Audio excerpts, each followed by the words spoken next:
let me start by saying I can't cover all of that in an introductory comment of 3 or 4 minutes. So let me make some introductory comments, and then what I'd like to do is respond to questions and to people's issues when we can get to a more informal. Is that fair? Yeah. Perfect. And what I thought about as I was preparing for today is that I'd like to take you back in time a little bit. When I was a very young Turk, right out of my MBA, I was in New York working for Citigroup Investment Management. And they asked me to do a study on regulated and deregulated industries. And what we were going to do, it was a part of an investment thesis that we were looking at, because at the time, AT&T and the telecommunications industry was being deregulated, the airlines industries was being deregulated, parts of the financial services industry, again, were being deregulated, and the natural gas industry was being deregulated. And so the thesis was that as an investment shop, we should be investing in deregulated or deregulating industries, because this was obviously going to be good for the economy and good for the market. And so how did we participate in that? So I did a 6 to 8 month study, worked with some of the best minds on Wall Street and at Citigroup at the time, and the results were quite shocking to all of us. And let me just share a couple of those with you, and then I will bring it to what's happening now in the financial services industry. The first was that if you looked at the stock prices over time of industries that had gone through deregulation or were being deregulated, the results were abysmal. It was very clear that investing in industries going through deregulation or being deregulated was not a good investment theory or thesis, completely the antithesis of what everyone thought. So the question became, well, why is that? We're all like business people and we want to be deregulated. So you went back and you looked at it, and the answer, there was a couple of very important things, but one answer that stands out is that industries that are regulated and heavily regulated generally are so for social policy or public policy reasons. Things like when you get on an airplane, you want enough pilots, enough fuel, enough maintenance to make sure like the thing is good, okay, and it's safe. When you're in a hospital, you want to make sure that there's the right number of nurses and people have medicines that are clean and they have, you know, equipment that works and stuff like that. And in industries like the financial services industry, people who have access to the payment system really ought to behave in a way that understands and underscores what it is that they have access to, and people's trust and belief in that the access to that is a good thing. And so these public policy issues around them, when you regulate an industry, really results in people having a fair return around what is essentially some piece of the industry that is monopolistic. And so there is, in a regulated world, a known set of circumstances, a reason that we do it, and a return given to the industries that are allowed to do that as long as they behave in the way that the regulators and the public policy people believe that they should.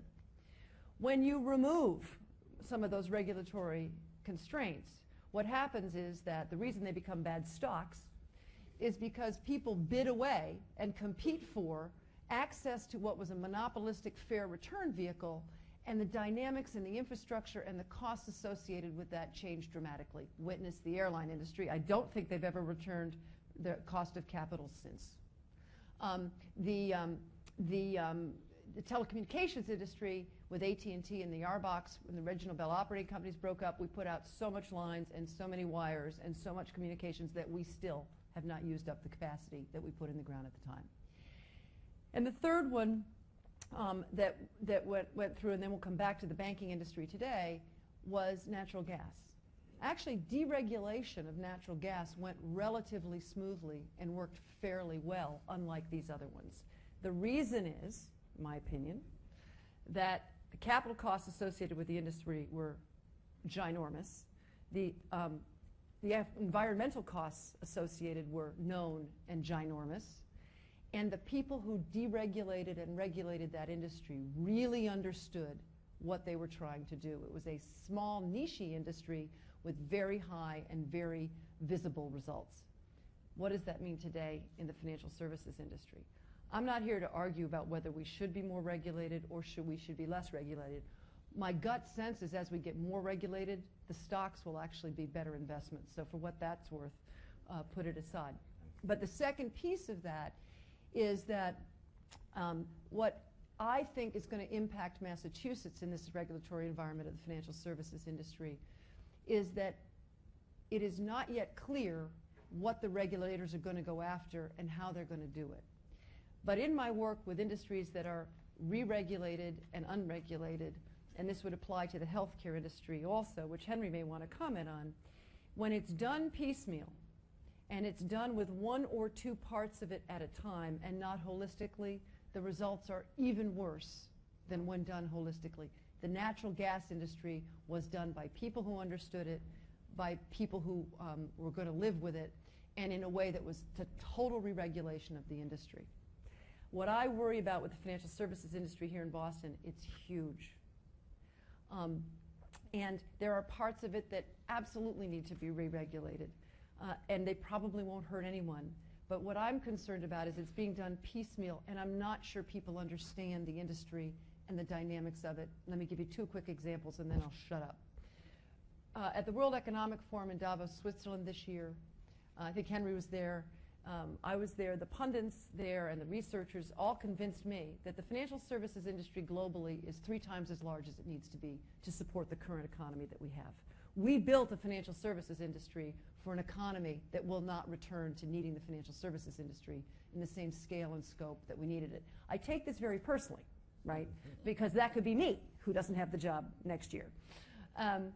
The second piece of that, though, is that this is an industry that has been built in the U.S. on being free. We have free checking. We have free 401ks. We have free everything. And we pay for all that with fees that we charge people.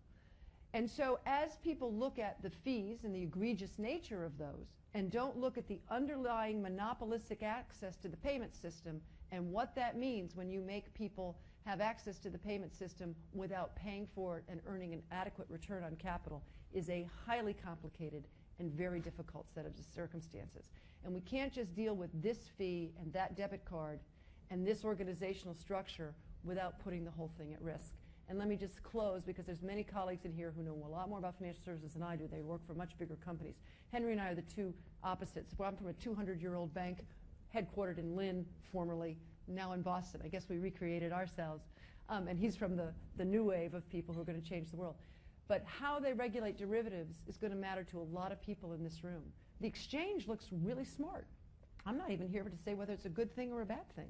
But I was at a partners audit and finance committee meetings this week, and if you don't match exactly the derivatives contract on the front end and the back end, every company that writes derivatives, carries derivatives, and uses derivatives is going to have to take that through their P&L and their balance sheet, because that will be the accounting treatment of that. And the damage that will be done to companies like Fidelity and PIMCO and maybe Genzyme and Procter & Gamble and AT&T is huge. So I'm not saying it's right or wrong. All I'm saying is people need to understand as they go after individual aspects of this what could happen. And Massachusetts is right in the crosshairs of that. We have some of the greatest financial companies in the world, and most of them, I think, will do very well in the middle of this. But how it's done and how it sorts itself out will have tremendous impact on the ability of those companies to retain their competitive advantage and to change themselves and be forward-looking.